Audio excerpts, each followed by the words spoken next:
Parliament का हमने इजलास देखा, बड़ी धुआंधार तकारीर भी देखी और उसमें हमने ये भी देखा कि जी रेजोल्यूशन भी आ जाता है कि इलेक्शन कमीशन जो है ना उसको कुछ ना कहा जाए, वो जहां मर्जी ले जाए इलेक्शन। 6 महीने तो कुछ है ही नहीं, जहां तक ले जा सके, 6 साल भी ले जाए, कुछ भी कर ले। अब इस आइन के बारे में जिसके बारे में पीपल्स पार्टी बड़ा क्रेडिट लेती है कि जी ये यूनानिमसली पास करा 1973 में, तो अब आप देखिए उसकी खुली खिलाफ वर्जी 90 दिन के अंदर इलेक्शंस का जो उसमें कहा गया उसकी हो रही है। तो ये पीडीएम की लीडरशिप क्या कहती थी, खासतौर पे पीपल्स पार्टी के लोग क्या कहते रहे इलेक्शंस के बारे में, क्यों भाग रहे हो इलेक्शन से? तो मुजम्मिल अब क्या हो रहा है? ये तो कहा करते थे इलेक्शन से क्यों भाग रहे हो, मियां नवाज शरीफ सब कहते एक घड़ी आप एक दिन के बाद एक घड़ी भी आगे नहीं हम जाने देंगे इलेक्शंस। देखें, इसमें तसलसल कोई नहीं होता सियासत में। पाकिस्तान की ख़ास तौर पे नज़रिया तो दूर दूर तक इन्वॉल्व नहीं होता, उसमें सिर्फ ये होता है कि किस टाइम पे कौन सा सच जो है वो हमें सूट कर रहा है। पीपल्स पार्टी और नून लीग की पूरी तारीख है, आप देखिए नून लीग को जब IJI बनी 90s में तो बनाया इसलिए था कि पीपल्स पार्टी का जोर तोड़ना है, और एहतसाब ब्यूरो के वाक़यात भी हमें याद हैं, बेनज़ीर साहिबा के ख़िलाफ़ केसेस भी हमें याद हैं।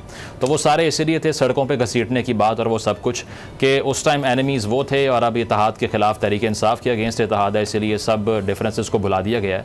तो पाकिस्तान की पॉलिटिक्स में आइडियोलॉजी और नज़रिए को एक्सपेक्ट करना तो मैं समझता हूँ बेवकूफ़ी होगी। बेशक इमरान खान साहब हों, दूसरे सियासतदान हों, पुराने क्लिप्स निकालेंगे, आज के निकालेंगे, ज़मीन आसमान का फ़र्क मिलेगा आपको। तो नज़रिया जो होता है वो कंसिस्टेंट होता है, और जो नज़रिया ज़रूरत होता है वो सिर्फ मौके की मुनासबत से अपनी आइडियोलॉजी को तब्दील करने का नाम है। तो इसीलिए हैरत तो नहीं हुई मुझे ये क्लिप सब सुनकर, और आज जो पार्लियामेंट के अंदर गुफ्तगू हुई, बिलावल साहब ने भी जो बातें की, शहबाज शरीफ साहब ने भी कहा कि आप हमें तो बड़े मशवरे देते हैं कि काबीना से मुशावरत करें, आप भी अपनी काबीना से मुशावरत करें। तो उन्होंने अपना माइंड भी क्लियर किया कि इसीलिए हम लेजिस्लेशन चाह रहे हैं। तो अनफॉर्चुनेटली यही है कि कॉन्स्टिट्यूशन को रोल बैक जब पावर में होते हैं कर देते हैं, ऑपोजिशन में होते हैं तो नज़रिया याद आ जाता है, और फिर मातम भी होता है यहाँ पर कि क्यों कॉन्स्टिट्यूशन के ख़िलाफ़ काम किए जा रहे हैं।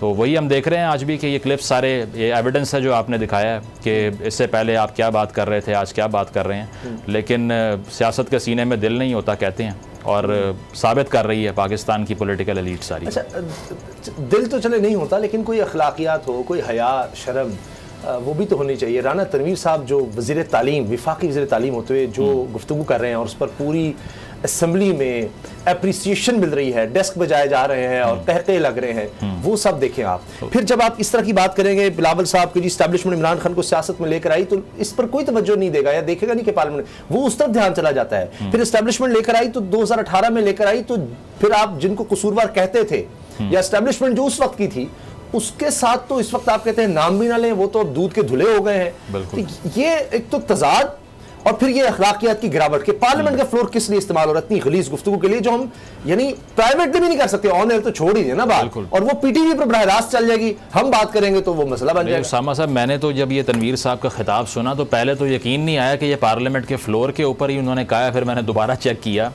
तो हैरत है कि इतने सीनियर पॉलिटिशियंस बैठे हुए थे। ख्वाजा आसिफ साहब इस फ्रेम में दिखाई दे रहे हैं, पीछे बैठकर डेस्क बजा रहे थे। तो नाकाबिले यकीन गुफ्तगू है कि आप गालम गलोच पार्लियामेंट के फ्लोर पे करें, उसके डेकोरम को भूल जाएं, और आप ये मिसाल क्या सेट कर रहे हैं देखने वालों के लिए कि ये वो कानून साज हैं, ये वो सियासतदान और अवामी लीडरान हैं जिनको अपने वोट देकर हमने पार्लियामान तक पहुंचाया और इखलाकियात का ये मुजाहरा कर रहे हैं। इनका सारा मुकदमा ही ये था तहरीक इंसाफ के अगेंस्ट कि वो पॉलिटिक्स में गालम गलोच का कल्चर लेकर आए हैं। आज खुद भी आप वही करी जा रहे हैं। तो राना तनवीर साहब ने एक हफ़्ता पहले भी एक तकरीब में खिताब करते हुए ऐसा ही एक लफ्ज़ अदा कर दिया, फिर माफ़ी मांगनी पड़ी, कुछ नहीं सीखा उससे।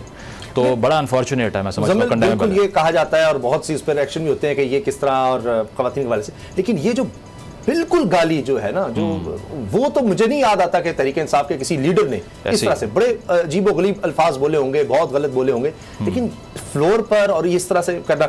चले, ये जो एस्टेब्लिशमेंट वाला मामला है, इसमें क्यों नहीं जाते कि हम देखते हैं कि जो उस वक्त की एस्टेब्लिशमेंट थी उसके बारे में तो वो कुछ भी नहीं। अगर इमरान खान साहब एक मोहरा थे या मोहरा हैं, तो जिन्होंने उसको मोहरा बनाया उनके खिलाफ कुछ नहीं कभी बात होती है, जो लोग थे बस उनके बारे में बात ना। बिल्कुल, तारीख देखें भरी पड़ी है। बिलावल साहब भी अगर ये बात कर रहे हैं तो आप देख लीजिए 65 का इलेक्शन अयूब साहब ने जब रिक करवाया फातिमा जना साहिबा के अगेंस्ट, तो उसमें किसने लीडिंग रोल प्ले किया।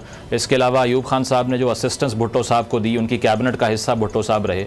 आगे चले जाएं तो ज़ियाउल हक साहब के पास मियाँ शरीफ साहब अपने साहबजादे को लेकर गए और कहा कि ये बेटा मैं आपको दे रहा हूँ, पॉलिटिक्स में आपने इनको लेकर आना है। ये वो पार्टियां हैं जो अब किसी और को अगर कह रही हैं कि इस्टेब्लिशमेंट के कंधे पे सवार होकर आए हो, तो सबकी ही यही कहानी है। खान साहब की भी यही है, वो खुद कह चुके हैं कि बिल पास कराने के लिए। तस्वीर देख के हैरान हो गया मुजम्मिल के जनरल जिलानी साहब गवर्नर पंजाब, वो उन्होंने बावर्दी वो हलफ ले रहे हैं और वहां पर नवाज शरीफ साहब जनाब मेरे ख्याल से वजीर खजाना बन रहे थे। जी, वजीर खजाना बने सबसे पहले, बावर्दी उनसे और उसके बाद में ज़िया उल हक साहब के बारे में भी तकारीर हैं इनकी कि वहाँ पर जाकर दुआ भी करने गए। ज़िया उल हक साहब के जो साहबजादे हैं वो साथ खड़े हुए थे। तो वो सारी तारीख पाकिस्तान की, ये कोई भी सियासी पार्टी की मुख्तलिफ नहीं है। जेन्युइन पॉलिटिक्स यहाँ अनफॉर्चुनेटली हुई नहीं है। बेनज़ीर साहिबा की शायद मिसाल हो, जो बगैर किसी के कंधों पर सवार हुए अपनी बलबूते पर पॉलिटिक्स की उन्होंने। लेकिन उसके बाद 2018 के बाद से जो मामलात हैं, अगर आपको लगता है कि खान साहब ने वाकई किया, जो वो एडमिट कर चुके हैं कि हम बिल पास करवा रहे थे फ़ोन करवा कर इस्टेब्लिशमेंट को कि हमारे बंदे पूरे कर दें, तो आप फिर जो परपेट्रेटर है जो आपने बात की कि आप उनका नाम क्यों नहीं लेते? अब कोर्ट मार्शल आप किसी और का करवाना चाहते हैं। और देखिए ना, परवेज मुशर्रफ साहब का भी किरदार करके जाना, डील करके आना, जब भी ये होता है। और फिर जिस तरह ये पनामा केस के बाद ये जो था और उसमें जिस तरह बाहर गए हैं, वो जो कुछ भी हुआ, तो ये भी फिर देखना पड़ेगा कि मियाँ साहब जब भी मुश्किल वक्त आता है या जब खड़े होने का वक्त आता है, तो उस वक्त मियाँ साहब के लिए डील नजर आती है, जाने में भी और वापस आने में भी। ये भी सब तारीख का हिस्सा है। अगर आपको ये वीडियो पसंद आई तो सब्सक्राइब करें और बेल पर क्लिक करें। तो नजर आ रहा है सामने लिखा हुआ है जुल्म मिटने के लिए दो चीजों से मिटेगा भाई। एक, अदल की कुर्सी पे जो लोग बैठते हैं ना, वो अदल के हिसाब से फैसले करने लगे। दूसरा, कौम निकल खड़ी हो जुल्म के खिलाफ, तो जुल्म खत्म हो जाएगा। या इन दोनों में से कोई एक चीज हो जाए या दोनों हो जाए। अगर 420 का मुकदमा था, उस वक्त अदलिया में जो लोग बैठे हुए केस देख रहे थे, वो पूछते ना यार चीट हुआ कौन है। जब उनको दिखता कोई चीट नहीं हुआ, केस खत्म कर देते। तो जालिम जुल्म कर ही नहीं पाता। 9 जजेस ने नोट बिफोर किया मेरे केस को यार, 1.5 साल चला। शख्सी जमानत का केस, सेम केस इस्लामाबाद में कर दिया। एक ही इल्जाम पे 2 केस हो नहीं सकते भाई। मतलब 60 दिन का वक्त होता है, 102 दिन के बाद मैं जीत गया, केस बरी हो गया, 102 दिन के बाद अपील फाइल की, एक्सेप्ट कर ली। नहीं करते ना एक्सेप्ट, खत्म हो जाता ना जुल्म यार। भरी अदालत में मुझे बरी कर दिया, फिर पता नहीं क्या हुआ, 2.5 घंटे बाद का नोट बिफोर, मैं नहीं सुनता ये केस। खड़े रहते अपने फैसले पे, मिट जाता जुल्म। अल्लाह ताला ने बिठाया इस कुर्सी, इन कुर्सियों पे इनको यार, ये अल्लाह ताला की तरफ से फैसले करने हैं। तो या तो ये फैसले आएंगे, जुल्म मिट जाएगा, या कौम खड़ी हो जाएगी जुल्म के खिलाफ।